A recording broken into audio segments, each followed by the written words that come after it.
Alright, I'm going to try to show you guys how it works. This is the, lack of a better word, inner barrel. This brass barrel is threaded, and into that's the shaft that goes back and forth and moves the tap. That goes in here. It's amazing how tough the simplest thing to do with one hand. There you go.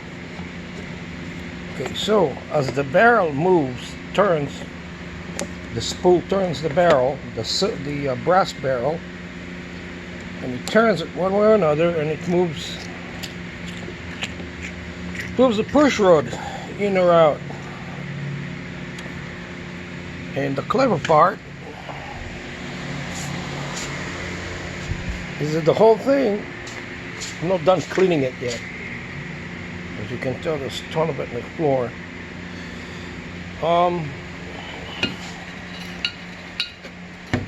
Super tack seems to be very effective at cleaning the gunk. Should have taken a video or photo before I cleaned it, but right here on this portion here, all the old grease or oil or whatever they put in there was there. So anyway, this is the outer barrel. That's what you generally see. If you look at prior pictures, it may make more sense to you. So that goes in here, that goes in there, and that threads there, and that's the assembly essentially. So I'm just simply taking it apart, and like I said, there was a bunch of crap that accumulated here.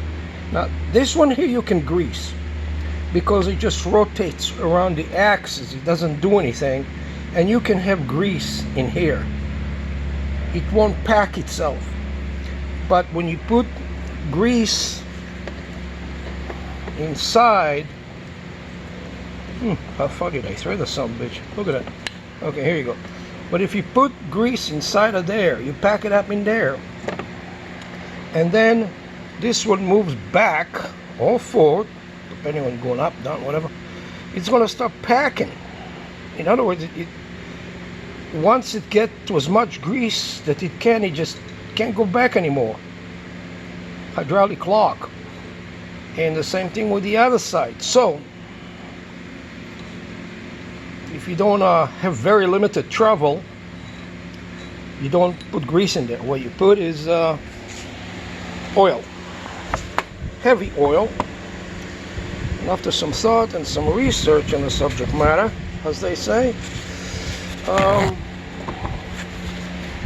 it's gear oil, and it's the differential oil. That's what I bought. I bought the best one I can find, the kind that it's not going to be affected much by temperature. So if for one reason or another I find myself up in Alaska again, I'm going to be okay with it.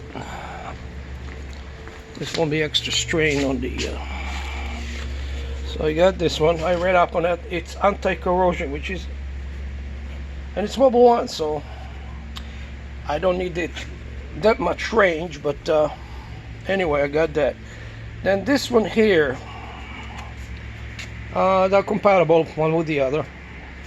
First thing I checked. And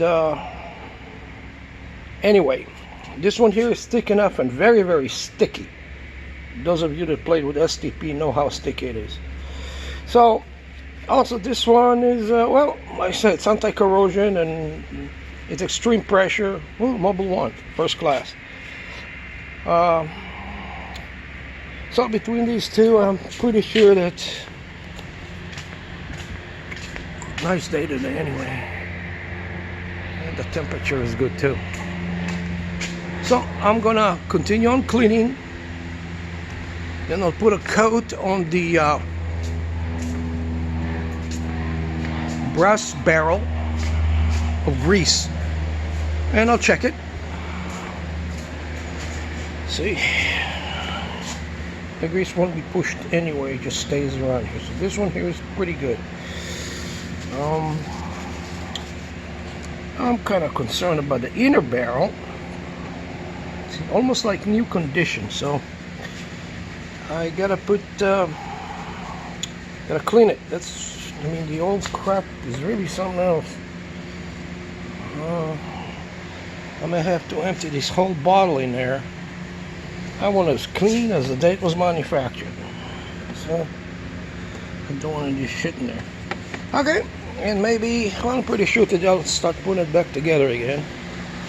So now you guys know all you need to know to show your A&P mechanic what to do.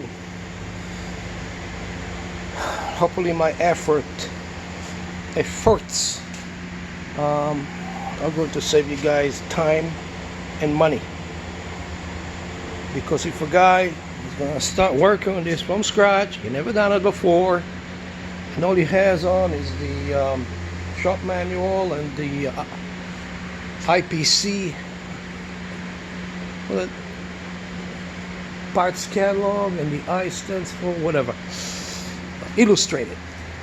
They always come up with some words, aren't they? So if that's all he has, it doesn't show you a lot of little tricks. For example, the trick where you go into here. Man, if I knew what I know now, anything can be done in one day. These cables here, just loosen one. You got two. You got four and off, right? Don't buy, just one of them is enough. Where is that son of a gun? Okay, that's one of them, and the other one, I don't know if you can see it, but it's hanging. And again, you can't really get an easy access to the. Well, maybe I do. It's like with a damn camera. All right. Okay, now it's on. You can see the other cable hanging. Where is it? Yeah, it's way over there. Let me see if I can magnify it. See a cable hanging down, and that should go here. Don't forget to put the clips back. Note to self. It could be quite embarrassing otherwise. Okay, so if you tell your mechanic to look at this and just read the whole thread. I mean, I posted way too much anyway, and so just have him look at that. That's going to save you a bunch of money, a lot of money. Because if he charges you, I don't know, $100 an hour, and you just saved yourself 5 hours, $500. Well, be sure to remember me. You can send me some money for all the pain I've been through.